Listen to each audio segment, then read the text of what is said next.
Right, let's just close our eyes and pray. Thank you, dear Father, for this morning. Thank you for the opportunity that you've got just to speak to us and to lead us and to help to understand your kingdom. Come, Holy Spirit, reveal the Father to us.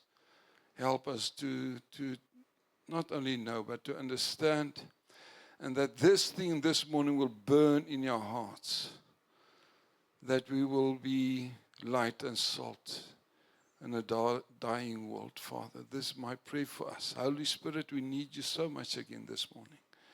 Just come and lead us and speak to us. In Jesus' name we pray and ask. Amen. What I want to share with you this morning is that I just want to go back a bit and say, remember that Adam, Eve, God created them to do what? To establish his kingdom here on earth. Amen? That was his purpose. He put the human being on earth to establish his kingdom. They lost it to Satan. Then God the Father sent Jesus Christ, and he came back to re-establish his kingdom again here on earth. Amen? And he succeeded. And that's why he said, it is finished. He succeeded in establishing his kingdom. But he did not do it alone. He had disciples. He taught them. He helped them to establish the kingdom on earth. Remember what Jesus did? He preached the gospel and he demonstrated the gospel by healing the sick, deliverance. Okay, let's quickly go to, that's not on your page, on the thing that I gave you. Let's go to 1 John. Oopsie.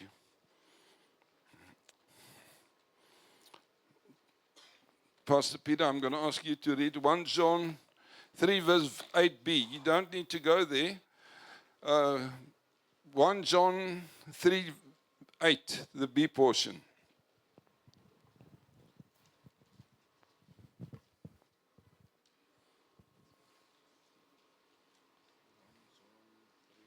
One John 3 verse 8, the B portion.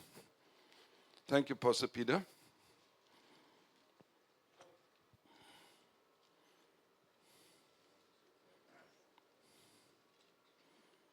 It's not on. It's not on. On. Okay, Peter. 1, 2, okay. Last say.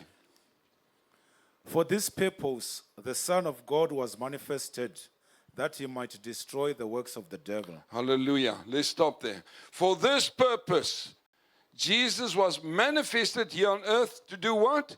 To destroy the kingdom of darkness. Amen?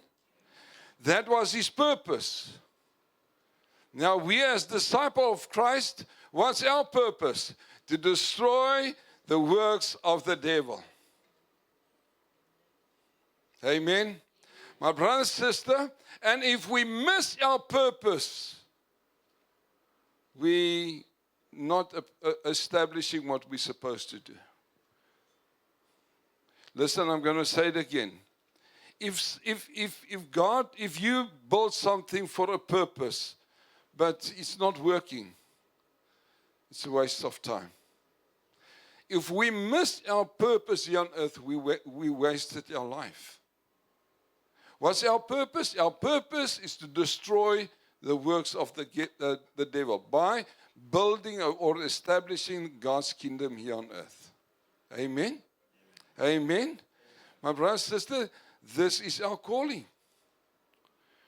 I've said there's a huge difference between purpose and destiny. One day we'll go to heaven. But that's not our purpose. Our purpose is to establish God's kingdom through our lives. Amen? Two things that I've said. I've said to get, number one, and this is what I'm going to share this morning, to get people out of the kingdom of darkness into the kingdom of life and light of Jesus Christ. Amen? Colossians 1:13, Pastor Peter. To get people out of the kingdom of darkness. That's our calling. And number two, to destroy the effects of darkness in people's lives. He has delivered us from the power of darkness and conveyed us into the kingdom of the Son of his love. Amen. My brother and sister, that's what he did to us. But now it's our calling. Remember, Jesus demonstrated it to his disciples. He gave that calling to his disciples. And then he told the disciples, you go and teach your disciples. And the reason they succeeded is because we are sitting here. Amen? They did what Jesus asked them to do. That's why you are saved. That's why you're in church. Because of what? What Jesus did, what the disciples did. Amen? Now there's a calling for me and you. Our purpose is to do what? To establish God's kingdom on earth. And one of the main objects that we need is to take people out of the kingdom of darkness into the kingdom of light by leading them to Jesus Christ. Amen? That's our responsibility and that's our calling. And I want to suggest, even here this morning, there's a lot of people in church, but they're not yet in the kingdom of God. Sorry, some of the words is Afrikaans. Who smashed my word? Tsepo? Hemel is heaven. Sorry. It stayed Afrikaans.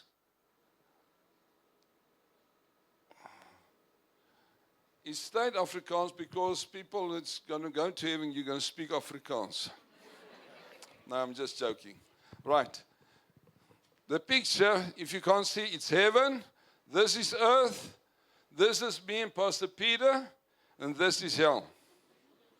Right. What I'm going to do this morning, I want to give you something. I want to equip you with some things so that you will be able to get people out of the kingdom of darkness into the kingdom of light.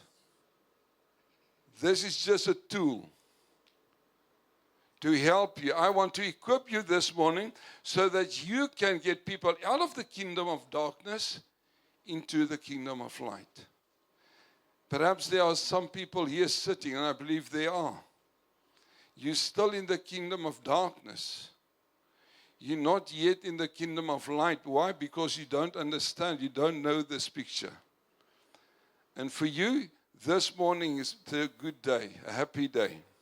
Pastor Peter say, good day, happy day. Because some of us, we don't know how to get into heaven. There are a lot of people in darkness, and this equipment is just to help you to lead people. Right. I normally start, even if people wants to marry, I start with this. When I go to primary school, I start with this. If people have got marriage problems, I go back to this. This is only a method. Listen carefully what I'm saying. This is a method I use in my office. When people are sitting in front of me, I use this method to make sure that they are born again. I want to get them out of the kingdom of darkness and bring them into the kingdom of light. I will explain them, there's heaven, there's hell, this is the earth, and I will ask them, what do you find in heaven? They will say, God the Father, God the Son, God the Holy Spirit, and angels. How is it there? Pleasant. There's peace, there's joy, there's fullness, there's everything. There's no need there. Then I'll ask them, for instance, what's in hell? They will explain the devil's there, demons are there, and it's bad to be there. There's fire and whatever, you understand. If they don't know, I'll explain. But most of the people understand that. It's pleasant in heaven and it's bad on earth, in hell. Then I'll ask them, are you a Christian? Most of the time people will respond by saying, yes, I'm a Christian. If they say they're a Christian, then I'll tell them, I'm not a Christian. Just for the sake of the story. Then I will tell them, listen, I want to go to this place and not this place. What must I do? And guess what? 80 to 90% of people sitting in front of me, even kids, they don't know how to get there. They don't know how to get there. I normally start without that there. I already explained to the Afrikaans. You didn't see, it's gone. Right. I'll ask them, I don't want to go to hell. I want to go to heaven. Explain to help me to get there. If somebody tells me, listen, I'm not a Christian, then I'll tell them, let me help you. Because here's a bad place. I want to help you to get to heaven. Then I'll start explaining to them, there's a broad road that goes to hell, and a narrow road that goes to heaven. That reads in, are you going to read everything for me, Pastor Peter? Let's go to Matthew 7. That's number 4. Number 4, then we'll go to number 1. While Pastor Peter is listening, just listen to me. Remember, I don't work from this. Perhaps I must stop with this. Look at me. I'm not working from this. I'm working from this. These scriptures are in my heart. And when I start sharing with people, the Holy Spirit helps me to get these scriptures to talk to people. Just a key. Listen. The Holy Spirit can just use what's inside of you. I'm going to say it again. The Holy Spirit can only use what's inside of you. That means you need to meditate on the Word. Get these verses in your heart. I don't know them by heart, but I know where to go. You understand? And that's why if you want to help somebody, get these verses in your heart, so that the Holy Spirit can use them while you minister to people. Right, Matthew 7. Thank you, Pastor Peter. Enter the narrow gate, for wide is the gate and broad is the way that leads to destruction, and there are many who go in by it. Because narrow is the gate and difficult is the way which leads to life, and there are few who find it. Right. I'll start with them, for instance, with this. I'll tell them, listen, there's a lot of people going to this place, me and you included, if you're not born again. We're all going here. And the reason for that is number 1. Pastor Peter, you can go down to number 1, 2, 3, 4. The reason that we are lost is because of Adam and Eve. And then I'll read number 1 for them. Romans 5, verse 12. Therefore, just as through one man sin entered the world, and death through the sin, and thus death spread to all men because all sinned. Right, in this I will explain to them, there's nobody righteous. You don't read number 2, go to number 3. I will tell them there's nobody righteous. We all fallen in sin because of what Adam and Eve did. I'll explain that to them. And this scripture that we read, Romans 5 verse 12, declares all human beings on this earth are sinners. Then I'll ask them, are you a sinner? Then I'll tell them, well, I was a sinner. All people, all human beings on earth were born sinners. Then, number 3, Pastor Peter. Then I'll take them to Genesis 2, verse 16, 17. And normally I give them a Bible that they read it.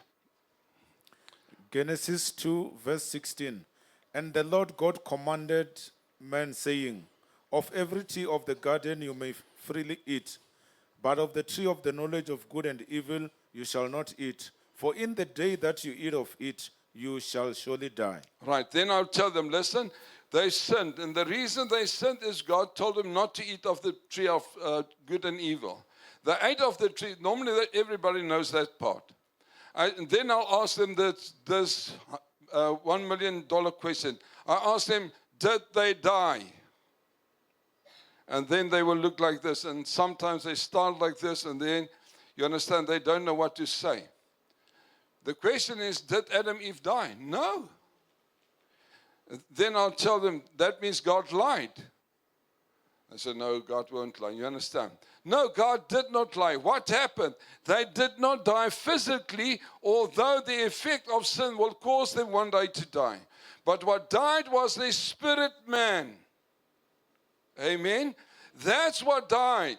The thing that was created in the image of God, the likeness of God, that died. And that's why our DNA is not like God anymore, but like Satan. We are sinners. Our nature is, our DNA is sinners. And we're doing sin. But our nature is we are sinners. And the reason for that, because of that also, that's why we all going to hell. Amen? We sinned against God, and that's why all of us are going to hell. Right, number 4, Pastor Peter. Then we go to number 5, John 3:16. For God so loved the world that he gave his only begotten Son, that whoever believes in him should not perish but have everlasting life. Right, then I'll tell the people, get the picture ready, Jabu. Then I'll explain to them, listen, God the Father sent Jesus Christ and he paid for our sins. And what I normally tell them, I show them a cell phone. I'll tell them, I want a cell phone. I went to a Vodacom shop and I asked the owner, listen, I want this cell phone, I want to buy it. And the owner would tell me, listen, it's 10,000 rand. Then I'll smile at him and say, sorry, sir, I can't afford it, I can't buy it. And as I walk out, you are standing in the shop and you ask the man, listen, what did he ask? Then he said, no, he wants a cell phone, but he can't pay for it. Then you tell the owner, listen, I'll buy it. I'll pay the 10,000. Pay the 10,000. The guy ran out of the shop, said, come back, Pastor Chris. And then I went back to the shop, and then he'd give me the cell phone. Then I'll say, what are you doing? Are you making a joke with me? Then he will tell me, somebody else paid for you. Listen, somebody else paid for you. You can just take it by faith and trust what I'm saying is not a joke, but somebody else paid. Then I'll explain to them, that's what happened on Calvary. Then I'll draw a cross here and say, listen, Jesus Christ paid for your sins. Amen? Then I'll ask them, do I need to pay for this cell phone again? No. They will say, no, you don't need to pay again. So why? Because somebody else paid. Then it's short now. Then I'm explaining them the cross, what Jesus came to do, that he paid for our sins, for our iniquities. Amen? Right, let's go then to the next one, Pastor Peter. 1 Peter 2:24, who himself bore our sins in his own body on the tree, that we, having died to sin, might live for righteousness, by whose stripes you were healed. Even 1 Peter 3 verse 18, just next door, Pastor Peter. 1 Peter 3:18, just read that one. Listen carefully to this, beautiful. For Christ also suffered once for sins, the just for the unjust, that he might bring us to God, being put to death in the flesh, but made alive by the Spirit. Hallelujah. Amen. Then I'll explain that Jesus died for us. He paid for us so that we can go to heaven. Right, then the next one, Pastor Peter. Sorry, I haven't got one in front of me. Then we go to 1 John 14:6. John 14:6. John 14:6, Jesus said to him, I am the way, the truth, and the life. No one comes to the Father except through me. Right, what's very important for me in this section is that they will clearly understand the only way to the Father is through Christ Jesus.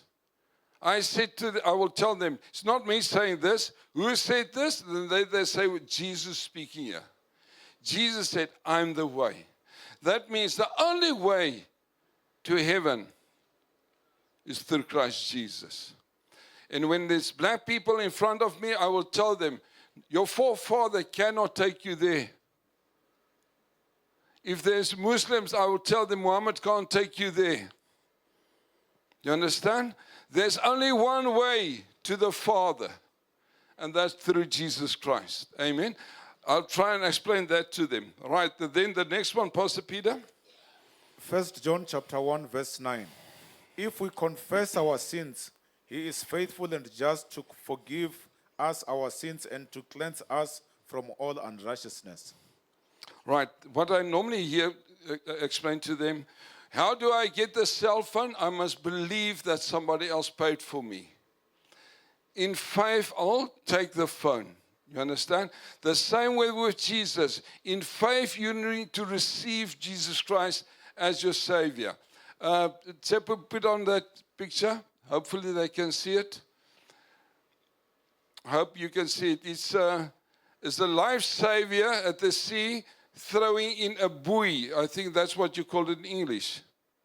That red and white round buoy, yeah. What I will explain to them is it's God the Father. I don't use this picture normally, but I've got a picture for you. I will normally tell them God the Father threw in a buoy for each person. And on my buoy, my name is on it. Because we're all in a sea of sin. We're going to all die. We're going to all go to hell. But God the Father threw in Jesus Christ to save you. The way that you can be saved, you need to get hold of that buoy. Then God the Father will pull you in and then you will be saved. Amen? I explained that to them because we're all sinners and we all need a Savior. Right, the way to that, we need to confess with our mouths. No, that's the next scripture. We need to confess our sins. What I normally do there, I'll tell them, listen, you need to declare that you are a sinner, born in sin, doing sin. And then I'll explain them in the prayer. Perhaps I'll do that later. I want to pray a prayer to help you with that. The next scripture, Pastor Peter. 1 John 5:11. And this is the testimony that God has given us eternal life. Yeah, And this life is in his Son. yeah. He who has the Son has life. He who does not have the Son of God does not have life. Verse 13 also. These things I've written to you who believe in the name of the Son of God, that you may know that you have eternal life. Two important things. The only way to God the Father is through Jesus Christ.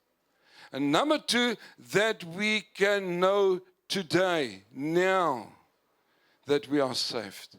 That means there's no doubt. You don't need to say, I wonder, I don't know. The Bible is clear. If you believe in Jesus Christ, you will be saved and you can know that. Amen. Then the next portion, Romans, Pastor Peter. Romans 10 verse 9. That if we confess with our mouth the Lord Jesus and believe in your heart that God has raised him from the dead, you will be saved. Very important. Verse 10. For with the heart one believes unto righteousness, and with the mouth confession is made unto salvation. Right, very important. This portion I spent a lot of time because there's a lot of people sitting in front of me say, I'm going to heaven because I'm attending church. Or I read my Bible. Or I pray, or I'm not doing a lot of sin. That doesn't qualify us to go to heaven. The only reason why we're going to heaven is through Jesus Christ. What must I do? I must confess with my mouth the Lord Jesus Christ, that he rose from the dead, and believe in my heart. Then you will be saved. There's a lot of people, good people attending church, but they don't get to this step. You need to confess with your mouth and believe in your heart that Jesus Christ is Lord. And what I normally do at the end, I will tell them, let's pray. I'll pray with you. I'll pray, for instance. I will tell them, thank you, Father, for sending Jesus Christ to die on Calvary for my sins, for my iniquities. I am a sinner. I want to ask you that you will forgive my sins. And then, Lord, I invite you, Jesus, to be Lord of my life, that you are King of my life. I submit my life to you. Please lead me and help me. Something like that. Amen? That's what we do. You need to confess with your mouth and believe in your heart that Jesus is Lord. If I'm honest with you, sometimes people do it because I'm asking them to do, but that's not my responsibility. My responsibility is to help them to know there's a heaven, a reality, there's a hell, a reality. You need to choose. I will tell them, listen carefully what I'm going to say now. God is sending nobody to hell. I'm going to say it again. God is sending nobody to hell. It's a choice. You will get what you choose. Amen? You will get what you choose. It's not God sending you. You get what you choose. If you don't accept the Savior, you'll get what you choose. And it's terrible to go there. Right, and then the next portion, Pastor Peter. 2 Corinthians 5:17. Therefore, if anyone is in Christ, he is a new Hallelujah. creation. All things have passed away. Behold, all things have become new. I'll explain to you. Now you're a new creation. You're not the old sin anymore. Sometimes I use the thing of a cat and a pig. I said you can take a pig and wash it, and guess what? If you leave it, it runs back to the mud because it is nature. But the cats sometimes fall into mud. But guess what? If he wants to get out of it and get rid of the mud. Amen? You're not a pig anymore. You're not a sinner anymore. You're now a cat. Sometimes you'll fall into sin or do something bad, but you will ask for forgiveness for that. Amen? We are not pigs anymore. Your nature changed. Your DNA changed. You are a new creation. Right, then the next verse, Pastor Peter. That's Philippians 3, verse 20. For our citizenship is in heaven, Hallelujah. from which we also eagerly wait for the Savior, the Lord Jesus Christ. Right, and I've preached a lot about this. We are on this earth, but not from this earth. We're now citizens of heaven. Amen. And that's why we cannot be like the world. We cannot react like the world, do like the world. Why? We're new creation. We're born again. Jesus Christ is Lord of our lives. But as before Pastor Peter goes on, I forgot one thing that I explained to them. I said to them, remember what happened to Adam and Eve? Adam and Eve, their spirit died. And that's why do we need to be born again? Because our spirit needs to be born again. Amen? That's the reason we are born again. Where? In our spirit. Your flesh stay the same. If you are fat, you're fat. If you're tall, you're tall. If you're ugly, you're ugly. If you're beautiful, you're beautiful. But your spirit is the one that's born again. Amen? That's the reason. Adam and Eve, he died. And that's why we need to be born again. Then the last scripture. The last one is 2 Corinthians 5, verse 15. And he died for all, that those who live should live no longer for themselves, Yeah. but for him who died for them and rose again. Hallelujah. And that's very, very, very hard actually to us.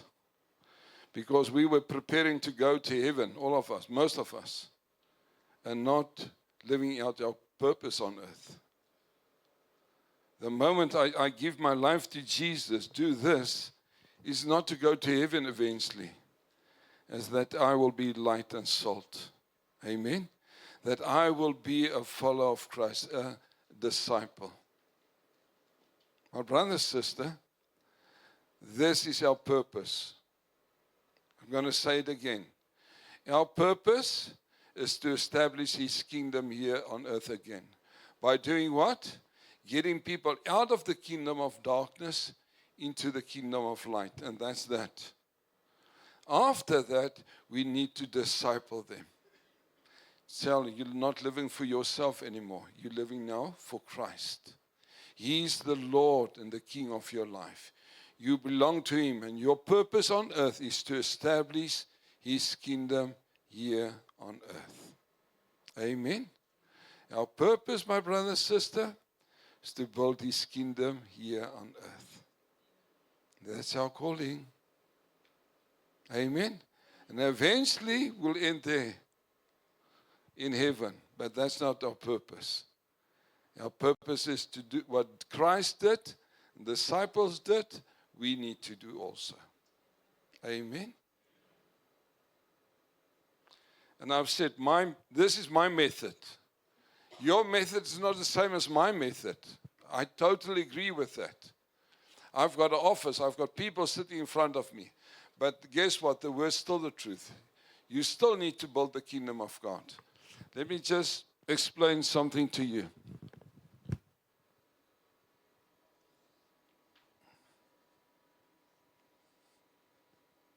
This is heaven, born again, born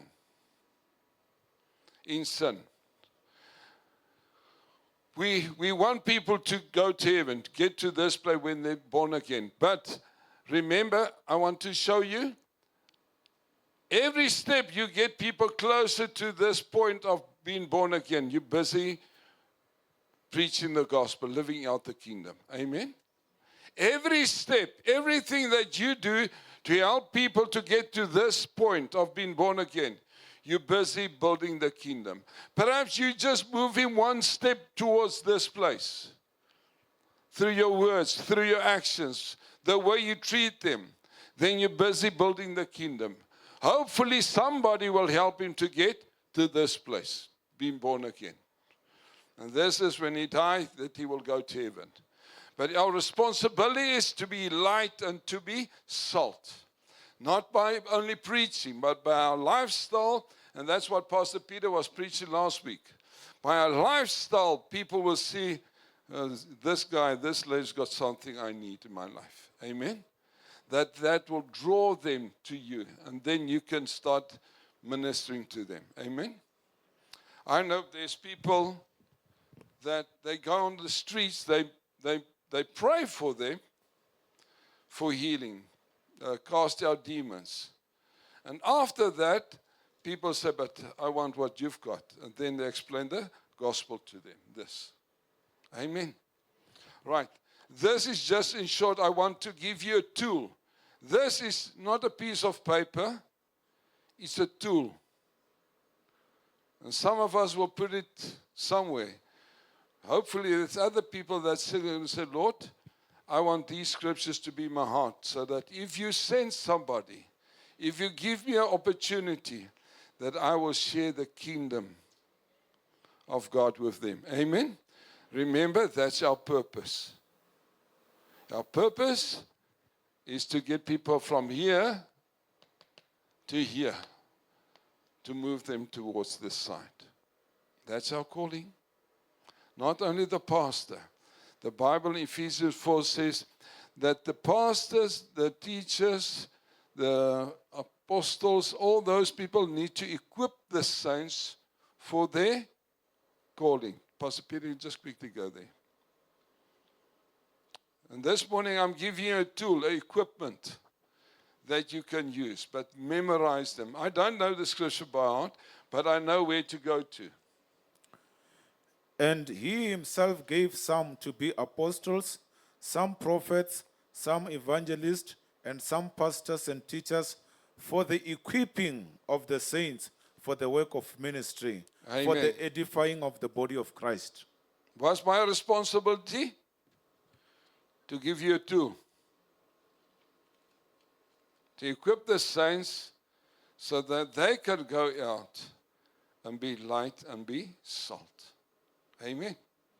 Let's close in prayer. Thank you, Father. You're so, so good to us. You saved us. You sent your Son. Because you loved us so much, you sent your Son to save us. And we thank you for that. Thank you. Thank you so much, Father, for Jesus. Jesus, thank you that you paid the price once and for all, the full price, to save us from the kingdom of darkness, to restore us with the Father. Thank you so much, Jesus, what you did. Thank you that you've sent the Holy Spirit, and that you dwell inside of us. And our body is your temple now. You're the one that equips us. You're the one that helps us to establish the kingdom here on earth. And Father, I want to pray for each one that's here this morning, that will be led by the Spirit, so that we will walk on earth as He walked here on earth. Father, I pray for each one of us today. Help us that we will live out our calling, our purpose on earth. Let us help us to be salt and light in a dark world. And thank you, Father, in this coming week, what we are asking you, we are available, and what we are asking us, use us. Holy Spirit, help us to see each opportunity we've got to bring people to repentance, to be born again into the kingdom of life and light. That's our prayer this morning, Father, in Jesus' name. Amen. Amen. I want to ask, if you are not born again, and don't be shy, remember, this is the difference between heaven and hell. If you're not born again, if you're not sure, I want you to please make an appointment with me. And I want to lead you to this. Because I've seen it in Afrikaans. I'm involved with at the school, primary school, with our church people's children. Every Wednesday, Jade's doing it, but I was there for 4 weeks. Our church children, parents, our children of our church, I will minister this to them, and I don't want to say I have a clue. But they don't know. They go to church and they think they're part of the kingdom, although they were not part of the kingdom. And then I'll explain this to you. I want to help you. If you're not sure, make an appointment with me. Not only with me. There's a lot of people. Go to Pastor Peter. Make an appointment with somebody, because this is important. You're not going to heaven because you go to church. You go to heaven because Jesus Christ is Lord of your life. And you need to confess with your mouth and believe that in your heart. Amen. Yeah, thank you, Father. I can pray for those who are not sure. Thank you, Holy Spirit, that you will deal with them. Speak to them, that they will make sure that Jesus is the Lord and the Savior of their souls. That's my prayer for each one here this morning, Father. In Jesus' name, amen.